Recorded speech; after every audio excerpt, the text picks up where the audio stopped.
সরকারি চাকরিজীবীদের মধ্যে টাইম স্কেল ও সিলেকশন গ্রেড প্রাপ্তরাও উচ্চতর গ্রেড পাবেন বলে রায় দিয়েছেন আপিল বিভাগ। এর ফলে সরকারি ও স্বায়ত্তশাসিত প্রতিষ্ঠানের প্রায় 15 লাখ কর্মকর্তা ও কর্মচারী এই সুবিধা পাবেন।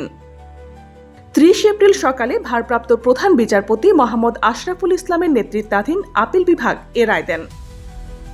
এর আগে 2017 সালের ফেব্রুয়ারিতে চাকরিজীবীদের স্বয়ংক্রিয়ভাবে উচ্চতর গ্রেড পাওয়ার বিষয়ে অর্থ মন্ত্রণালয়ের দেওয়া আদেশ অবৈধ ঘোষণা করেছিলেন হাইকোর্ট।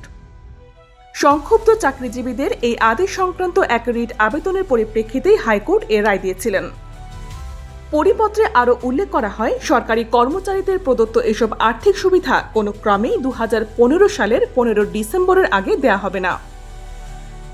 পরবর্তীতে পরিপত্রের এই আদেশের বৈধতা চ্যালেঞ্জ করে রিট করেন সংক্ষুব্ধ সরকারি চাকরিজীবীরা। সরকারি চাকরিতে নিচের স্তরের কর্মচারীদের পদোন্নতির সুযোগ সীমিত। এসব পদোন্নতি বঞ্চিতদের আর্থিক সুবিধা নিশ্চিত করতে বর্তমান সরকার বহুল আলোচিত টাইম স্কেল ও সিলেকশন গ্রেডের পুরনো প্রথা বাতিল করে। একই সঙ্গে স্বয়ংক্রিয়ভাবে উচ্চতর গ্রেড প্রথা প্রবর্তন করে। নতুন স্কেল অনুযায়ী কোনো কর্মচারী একই পদে 10 বছর চাকরি করার পর পদোন্নতি না পেলে স্বয়ংক্রিয়ভাবে 2টি উচ্চতর গ্রেড পাবেন। এর মধ্যে একটি পাবেন চাকরির 10 বছর পর 11তম বছরে, আর অপরটি 16 বছর পর অর্থাৎ 17তম বছরে।